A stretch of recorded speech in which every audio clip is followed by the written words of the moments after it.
He kōna ipurangi tēnei nā te reo irirangi o Aotearoa. Kia ora, and a very warm welcome to Voices from Antarctica. I'm Alison Balance, and this podcast series is about Antarctica, the coldest, driest, and windiest continent on the planet.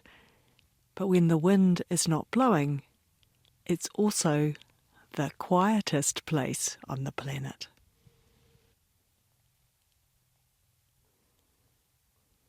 It's so quiet, there aren't any coloured lights on my sound recorder. It's so quiet, I can actually hear my own heart beating. Welcome to the Great White Silence. There's no noise until I make noise.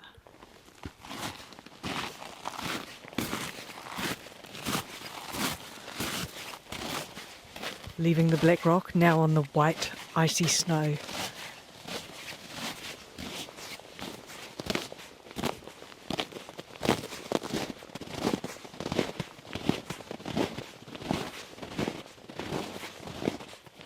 This episode is brought to you by the sounds of snow and ice. But of course, snow and ice don't make sound. I have to make sounds with the snow and ice.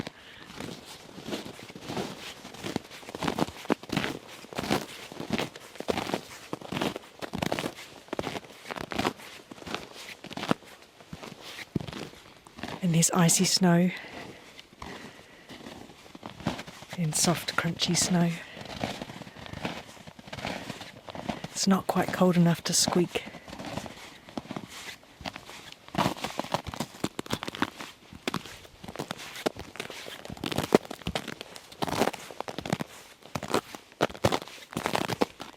The crunch of ice crystals.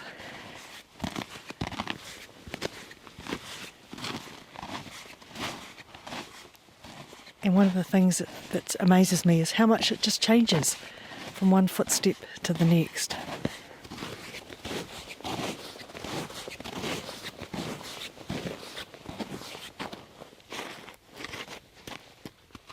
Slick ice from a melt pond that's refrozen. Don't think I'll go ice skating.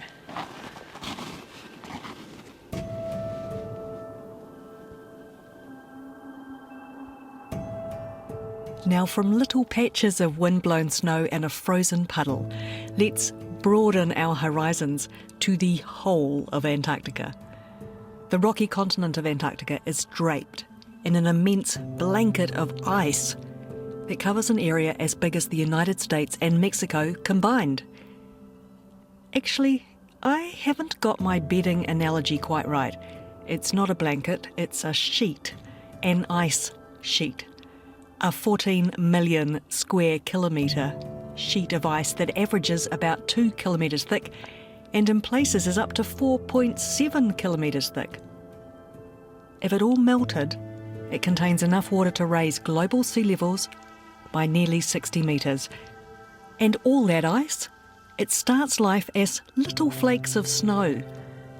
The snow has built up over millions of years and been compressed into ice. The ice then flows downhill, basically from the South Pole to the coast, and keeps on flowing out into deep basins to float in the sea.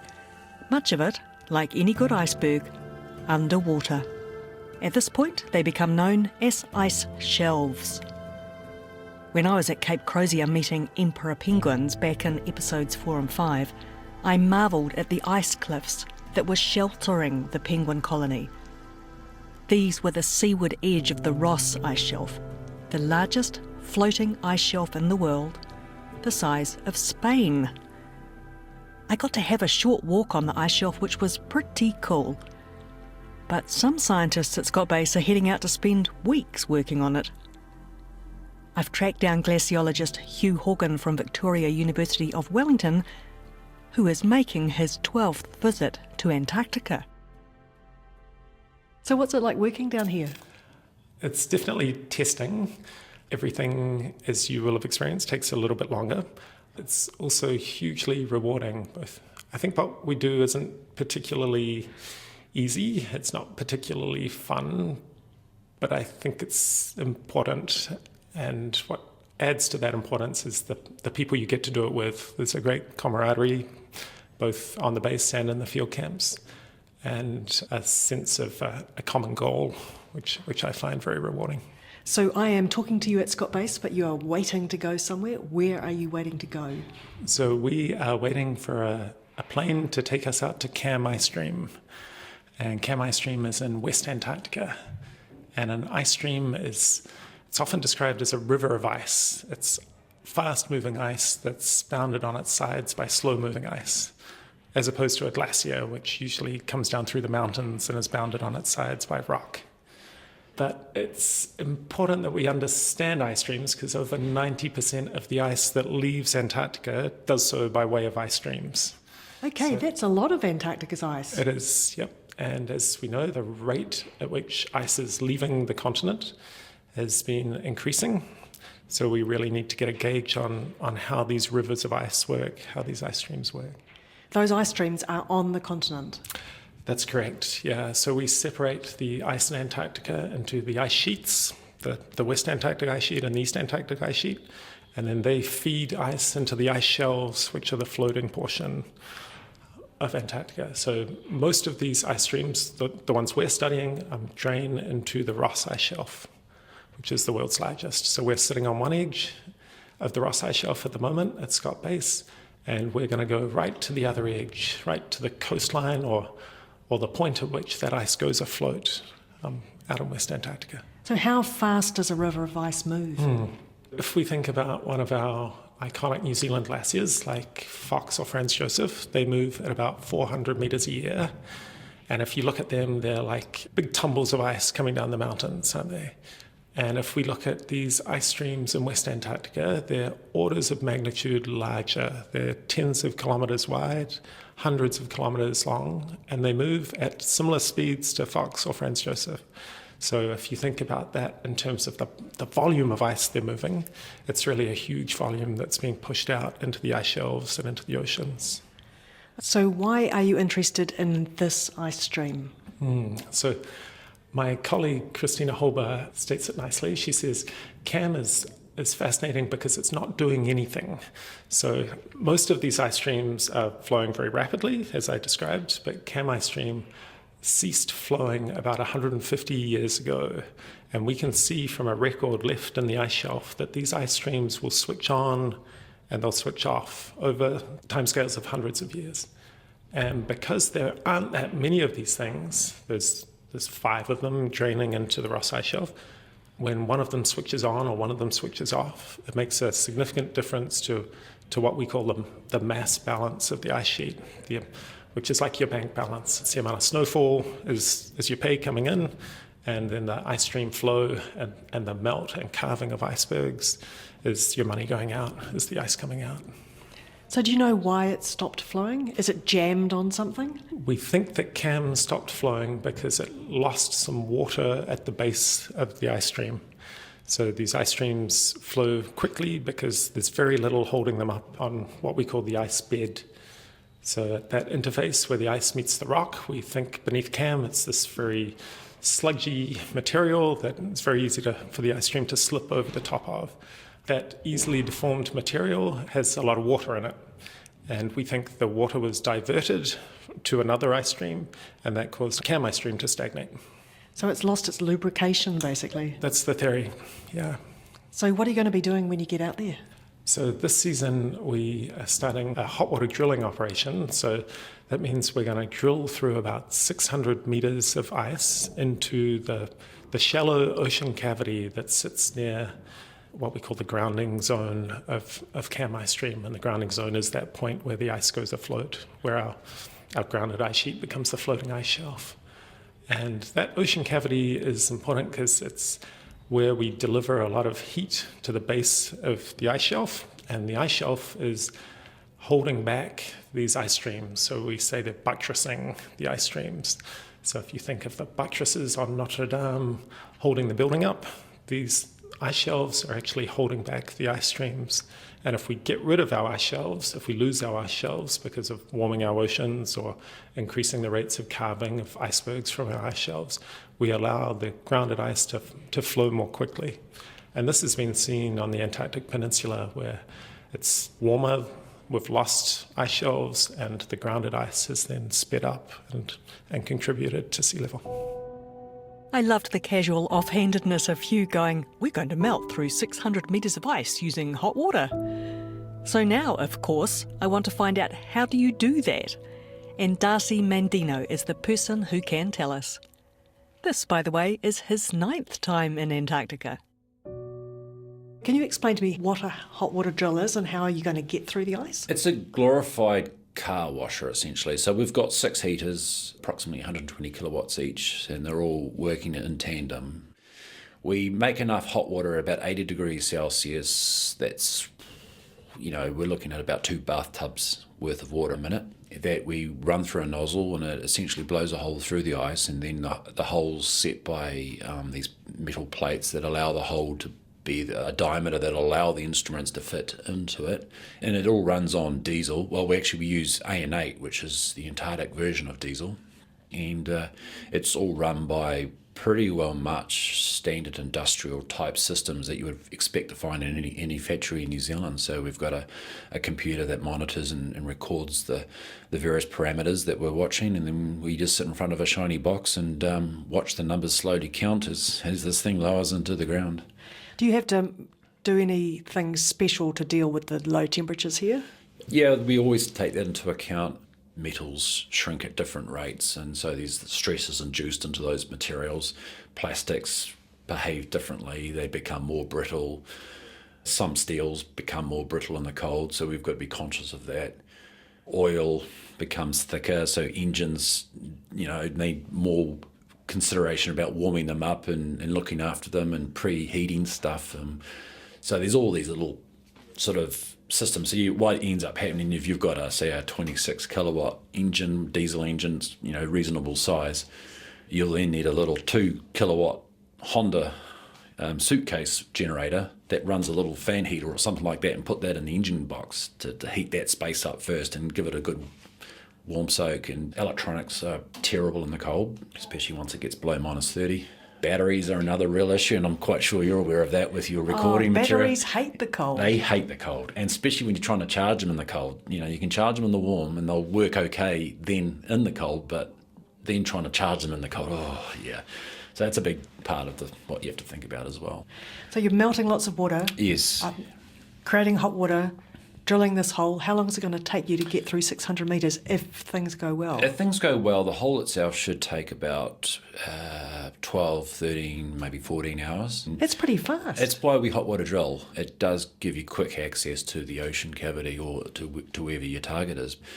Yeah, but it does take an enormous amount of fuel. But what we try to do is we do circulate the water within the system. So we've got a water well.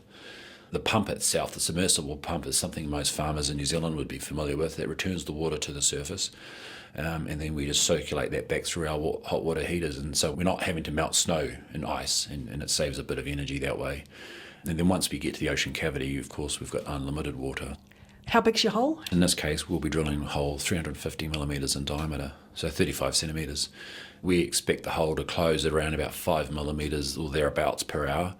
Okay, so you make a hole, the scientists get to lower their instruments down basically on a rope. Essentially, yeah, or they've got winches of various description, and They stick their instruments down, and in the meantime the hole is icing up again. That's correct, yeah. So it's a race against time. I mean, some of these instruments are quite expensive, so they don't really want to be mucking around. They turn into very expensive anchors. So, yeah, the idea is to avoid that. So how many weeks are you going to keep the hole open for? It's 2 weeks, in theory. So how's all your gear got there? Has it got there by plane, or is it being dragged there? Yeah, it's been dragged there. So the 3 piston bullies currently trundling across the Ross Ice Shelf as we speak, and Hugh and I will rock star in and fly. We'll hopefully get there prior to them arriving at site, and we'll start getting tents set up and get a little bit of comfort in the place, so that the poor old guys that have been driving across the Ross Shelf have got a warm cup of tea to come to. Yeah, hopefully that happens tomorrow, but we're at the call of the weather gods, and that's their call. So Well, good luck out there. thank you. Yeah, should be easy. Just a hole.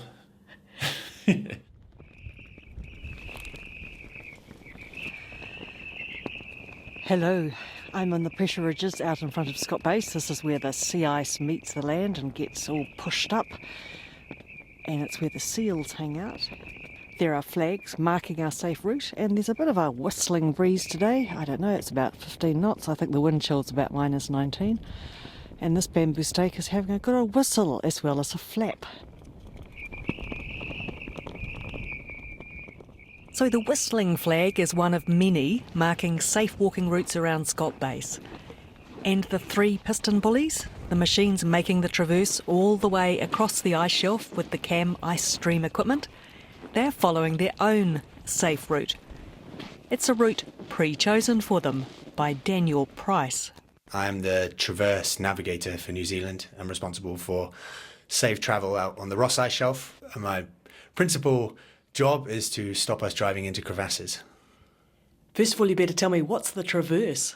So the Traverse was started 2 years ago now, and it's the first time New Zealand has done the Traverse since Hillary in the Antarctic expedition. And they left Scott Base in 57 or 58, I think. And drove to the South Pole. And drove to the South Pole, yeah. It's the classic when Hillary rushed in ahead of Fuchs. But this Traverse has been initiated for science.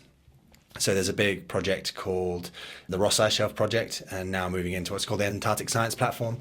And basically we're trying to access the seabed underneath the Ross Ice Shelf. So the Ross Ice Shelf is an area of ice about the size of Spain, just south of Scott Base here. And the objective of the Traverse is to move all of that critical drilling gear and scientific equipment across the ice shelf to specific locations, and then we can start drilling. The Traverse has already left this year, and this is the third Traverse over the last 3 years. So they're now about 400 k's south of Scott Base, and they cover about 100 kilometres a day, and the entire distance is about 1,200 kilometres. So it can take about 2 weeks to get out there. It's pretty slow going. We're doing about 11 k's an hour. So they're just driving on ice the whole way? Yeah. Snow out there. There's a just huge expanse of snow as far as the eye can see. So it becomes a bit of a tough mental challenge after a while. So we're driving sort of 11 to 12 hours a day, get into a pretty solid routine. And then there are critical areas on the way where crevassing occurs. And that's kind of where I come in and another one of my colleagues to make sure that we cross those areas safely. It was a big process to plan this Traverse. And of course, since the times of Hillary, a lot's changed with technology. So we used a satellite that's run by the German Aerospace Center, and it's able to basically detect crevassing from space. So it's a radar satellite, and it fires a pulse of energy at the Earth's surface. And then looking at the differences in the energy as it comes back to the satellite, we can work out where the crevasses are. So it's an incredible tool because you can't see the crevassing on the Ross Ice Shelf. In the mountains in New Zealand, you can often tell where the crevassing is from slumping on the snow bridges, but out there there's no surface expression at all. So we need to use all the information we can get now to try and avoid the crevassing. It's all about avoidance, because if you have to start going through crevasse fields, it gets incredibly difficult, and that's where you have to start blowing things up, which is a big logistical undertaking. So you've got some crevasse work coming up, I think. So what are you off to do today? Yeah, so this year, I was taking part in the Traverse the last 2 years. But this year I'm working with the United States Antarctic Program. So the South Pole Traverse is doing... That takes fuel to the South Pole? Yes, correct, yeah. So they do 3 traverses every year, shifting fuel down to the South Pole Station. They used to fly fuel in, but it's incredibly inefficient. So they put a route in the early 2000s. And it's quite funny, just 40 kilometres south of Scott Base here, we kind of hit one of the most dangerous areas as soon as we leave on the first day. And that area is so dangerous that we have to actually go in and modify the crevasses. And by modify, blow them up. So the crevasses, they're pretty big, they're sort of 8 to 10 metres wide. But so they can swallow vehicles? Yeah, it's kind of a lot of people's sort of nightmare, I guess, the ground opening up underneath them and disappearing. So we go in to make sure that doesn't happen. So a crevasse is basically caused by dynamics in the ice, and a big crack opens up in the ice, and they can be sort of 50, 60 meters deep at least. And what happens is a bridge of snow forms across the top, which completely conceals the crevasse, so you have no idea it's there. So we have to use special equipment to identify where they are, and we've also started using satellite imagery to work out where these crevasses are. Then we remove the bridge, which can be meters thick, tons and tons of snow, so the only way to do that effectively is with explosives.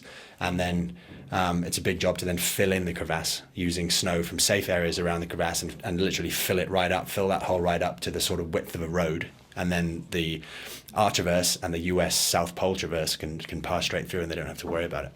So you're going to make the shear zone safe, and then what are you going to do? Yeah, be a part of that for sure. And then I come back to Scott Base, sort of... Have a shower, sort out the hygiene, and then I'll fly out to where the Traverse goes to, that 1,200 kilometres away. And they will have then hopefully nearly completed the drilling project. And then it's a case of packing up the camp and driving the Traverse back to Scott Base. So Daniel is making sure the gear gets to and from the deep field camp safely. Darcy is going to drill a hole through 600 metres of ice.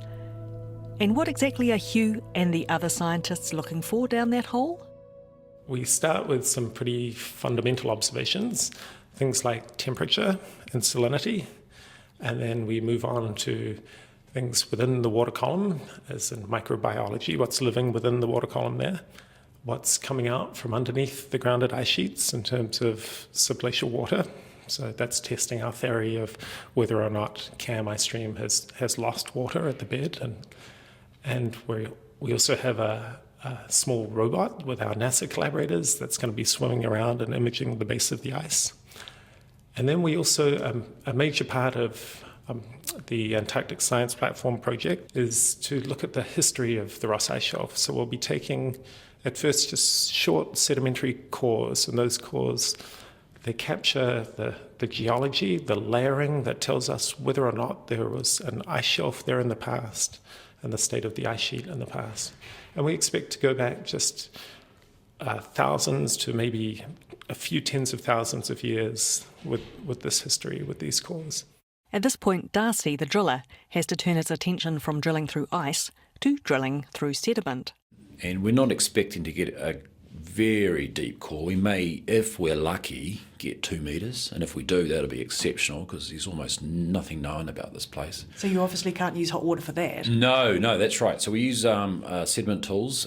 We use a gravity corer, which is essentially a tube that you drop from a height and you let it free fall, hits the sea floor, and whatever is stuck up the tube, that's what you get. Then we've got a hammer corer, so that gives us a little bit of opportunity to drive that tube further into the sea floor. You're going to bang it into the mud? Bang it into the mud, yes. And then we've also got a vibrocorer, which the Chinese have kindly come out with. Essentially a tube that vibrates its way.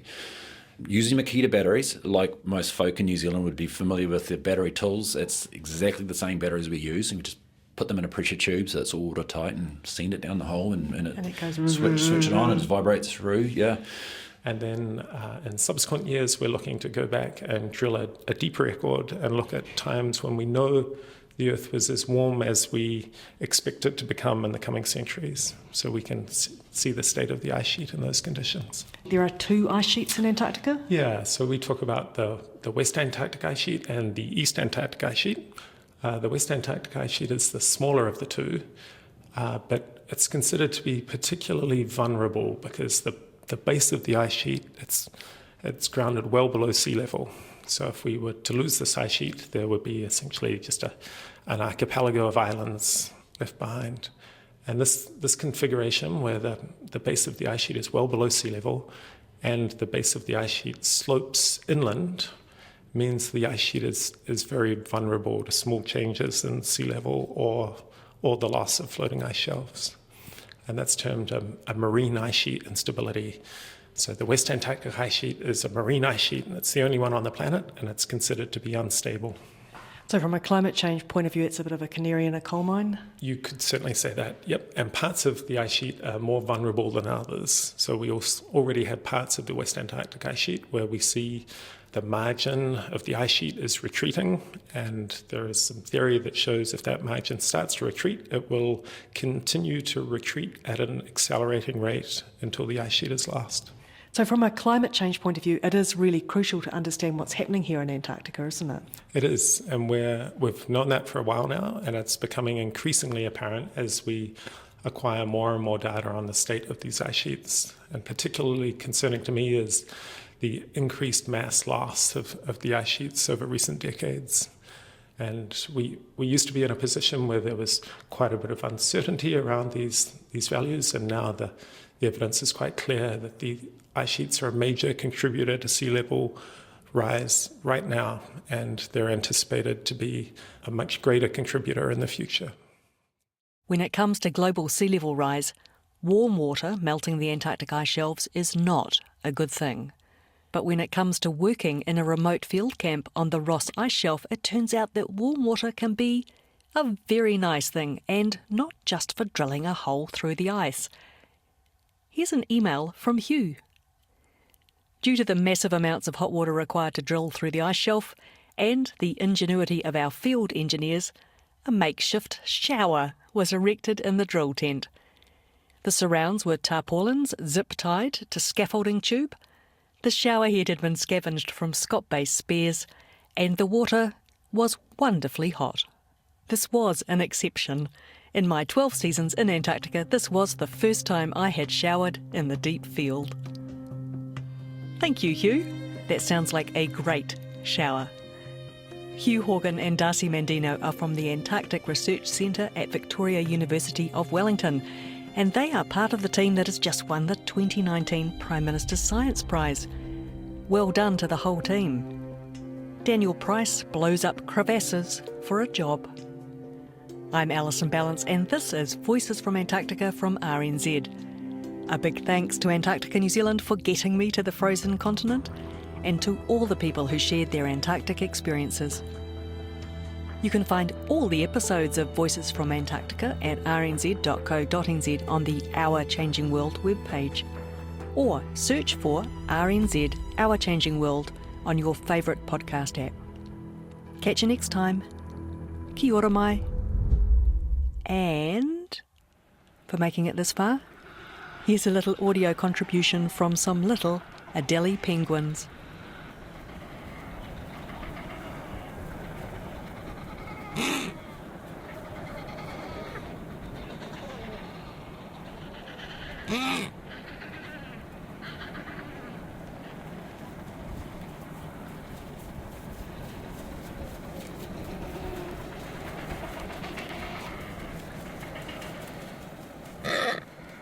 The little pitter-patter of Adelie penguin feet on sea ice.